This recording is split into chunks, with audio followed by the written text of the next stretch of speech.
Here's the exact 6 steps that you need to take to run a successful marketing agency and make a ton of money. Alright, let's just get into the video. So I am going to take you through the exact steps that you need to take to run a successful agency and earn over 10k per month. You can even scale this to 20, 30, 60, even 100k plus per month, which is of course totally up to you. But now you are going to get the exact steps that you need to take to grow as much as you want, really. So let's get into the video. So as you can see, I have put everything up here on a little Miro board to make it very easy for you to understand, and I'm also going to give you details on each step. So the first step is that of course you need a good mindset, and I know this is probably so boring to hear, but it is the most important thing. If you don't have this in place, you and your business are going to fail. You're not going to succeed, you're not going to make a lot of money, you're going to have a really hard time building up everything because you don't have your paradigms in place, because you don't have your belief systems in place, and maybe your expectations are way too high than they should be. So what do you actually need to do? You need to do some work. You need to sit down, figure out what expectations do you actually have for this business, and do you expect it to grow to 100k per month in the first half year? Then maybe you should down regulate that a bit and not put a time frame to a goal. It's fine to have a goal of 100k per month, but putting it in a short term, like in 6 months or something like that, will only do you bad. It will only make you feel like you're not able to do it. It will make you so stressed and not feel like you're doing a good enough job when you get to the 6th month and you are not making 100k. So it's really important to have your expectations in place. How do you do that? First, what you need to do is you need to go back, you need to sit down, write down all of your beliefs. Write down, what do you believe about making 10k per month? What do you believe about growing a business? What do you believe about building a business and making it successful? Do you believe that it is hard? Do you believe it's easy? Same thing for money. Do you believe that money is hard to make? Because if you believe that, you are going to make it hard for yourself. You're not going to be able to make whatever amount of money you want to make because your beliefs just doesn't align with it. And as you can see, I also put down paradigms here. Here you can choose to do a little bit more research because it's a really huge topic that is going to take too long for me to explain in depth. But overall, it means how do you actually view the world? How do you view different things in life? So it's not completely the same as a belief system. This is, okay, let's find a definition of it actually. Paradigms, definition, right? Let's see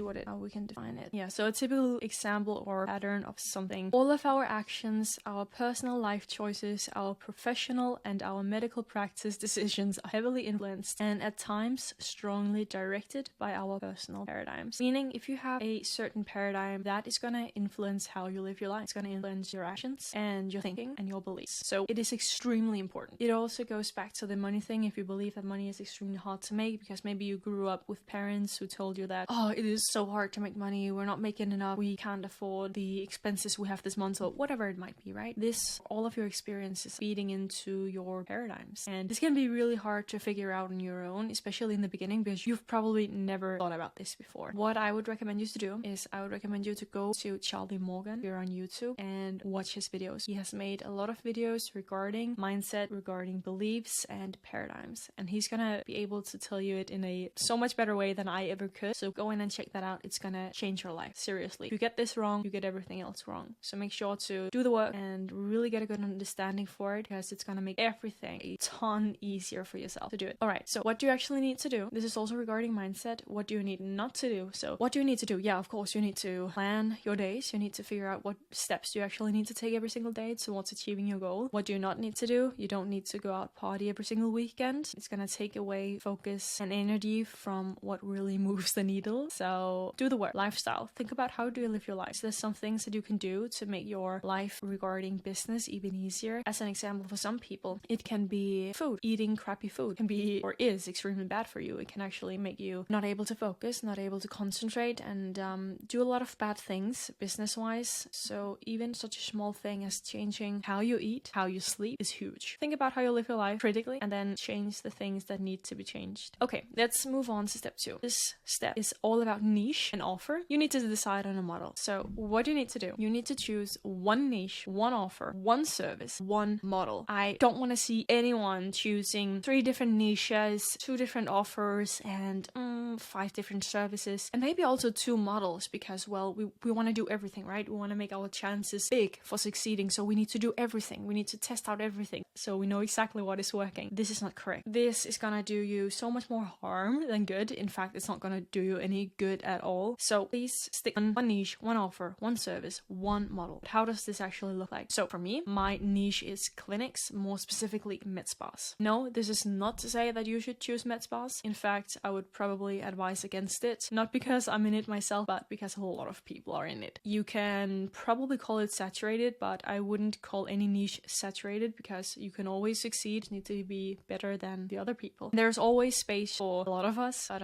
not everyone is going to succeed. So find a niche, find something that you actually find interesting, something that you like, and then get to know it. Like, do research, basically. Find one offer. What are you going to offer them? You offer Facebook ads, and then maybe you'll offer and guarantee them 20 clients in the first 60 days or whatever. That could be your offer and you guarantee. Your service. What are you actually doing on the back end to make these things happen? You are maybe setting up Facebook ads, Google ads, SEO, whatever it is, to make your clients reach whatever goals and guarantees that you have set, right? And one model. What do I actually mean by one model? This is kind of separate from these three other things, because a model is how do you actually want to run your agency. Is your agency a marketing agency? Like, you are choosing local businesses as your niche, let's say chiropractors, and these people, you're running marketing campaigns for them to get them more clients, right? That's a marketing agency. But you can also choose other models such as SaaS. So as an example, you could resell Go High Level and earn money off of that. You can also do another model such as coaching or consulting, right? So you can do a lot of different things, but you need to choose one model. This is up to you. Let's actually just stick to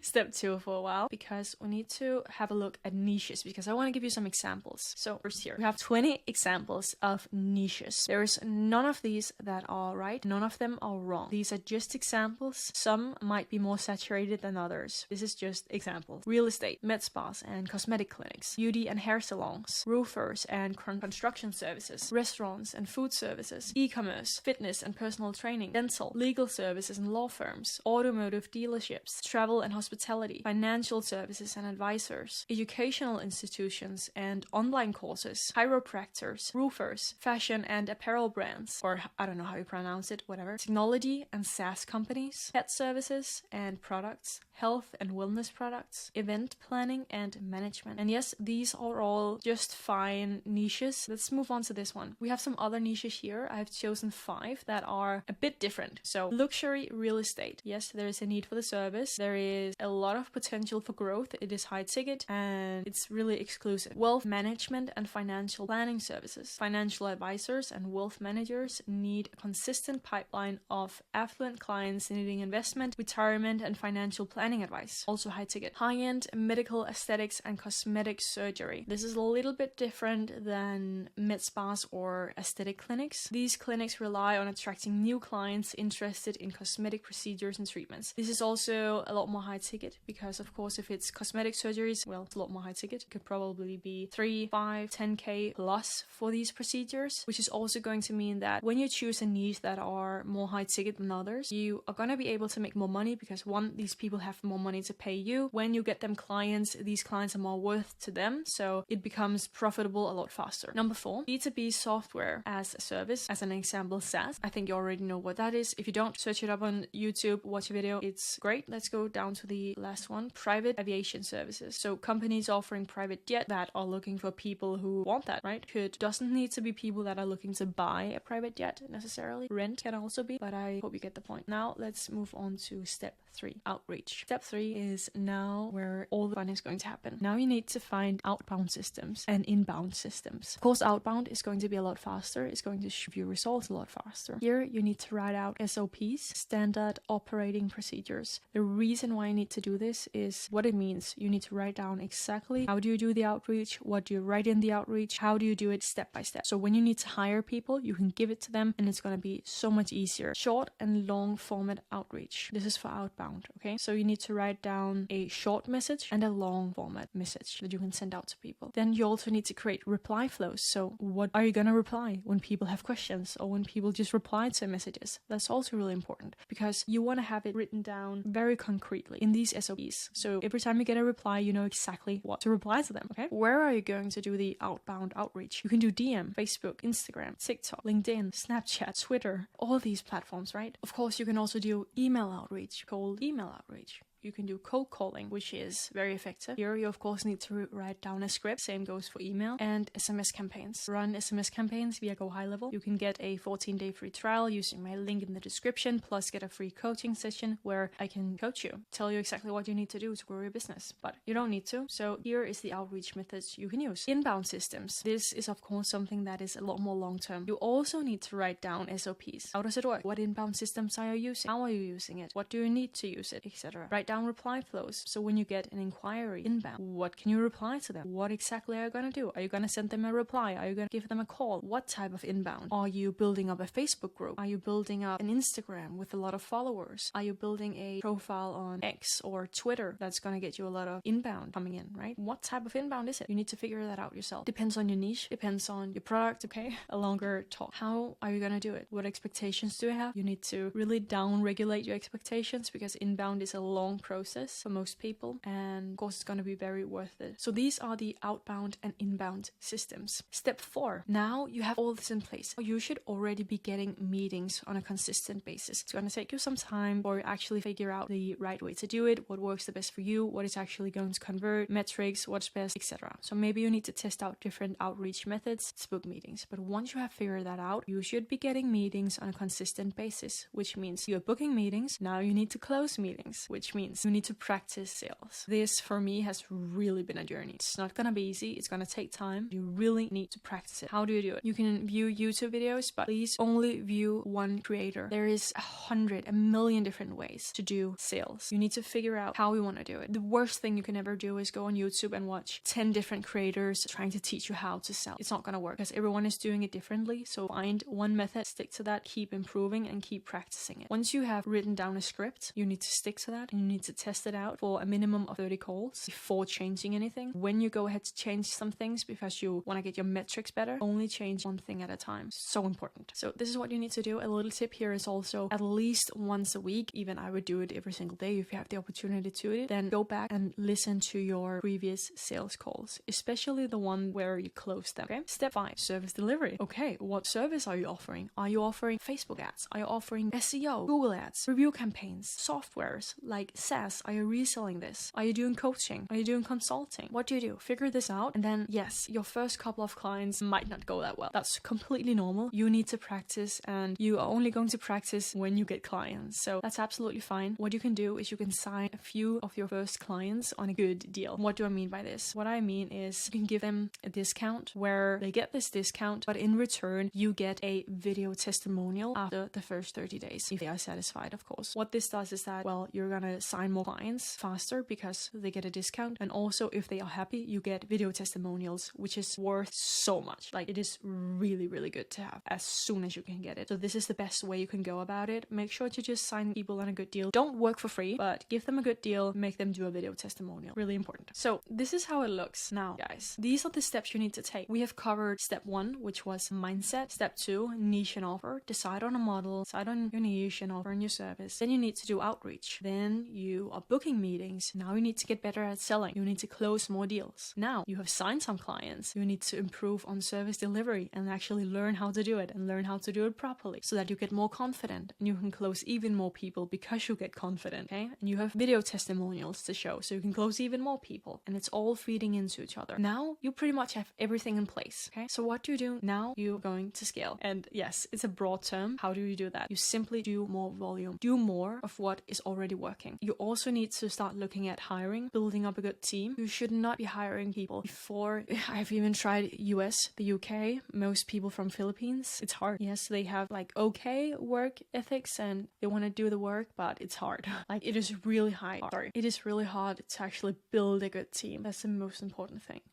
Like, you can do all the other things, but when it comes to the point where you need to build up a good team, that's when it gets hard. Because of course, you don't want to work in the business forever, right? You want to kind of outsource yourself or something like that, I guess. And it's going to take a while, but it's going to be so good when you do it. I haven't done it myself yet, but I'm looking forward to it, of course. And I'm just saying, I've had problems with hiring, and you're probably going to have that too, as well as all these other systems. Like, you're going to have problems with your mindset. This is something you need to work on your whole life. You're going to have problems with your niche and offer. 1 year in, you're probably gonna start doubting your niche and your offer again and thinking, oh, maybe there's something better out there. Maybe I should change, but you need to stick to what is working. Then step 3, outreach. You're gonna struggle with this too, because what works now is not gonna work in 6 months from now. So you always need to stay updated. You always need to improve. And yeah, same goes for meetings and selling. I am the best person to ask about this. I have a hard time selling. I'm good, actually. I'm kind of good. It's only my mindset I need to work on. So right now, as an example, I don't have the best sales conversion rate, but I'm gonna get there. And simply because I know that I'm gonna get there, it helps me to keep going. Of course, I have days where I seriously doubt myself, but then it's good to have good people around you, like a partner, or maybe you have a coach, maybe you have a mentor, maybe you are a part of a program like I am. I'm a part of Easy Grow, at least right now I am, which is a course by Charlie Morgan. Yes, I can recommend it. I have made a video, so go watch that if you want. But truly, this is the most important things that you need to know. If you follow these 6 steps, you are gonna build a successful agency.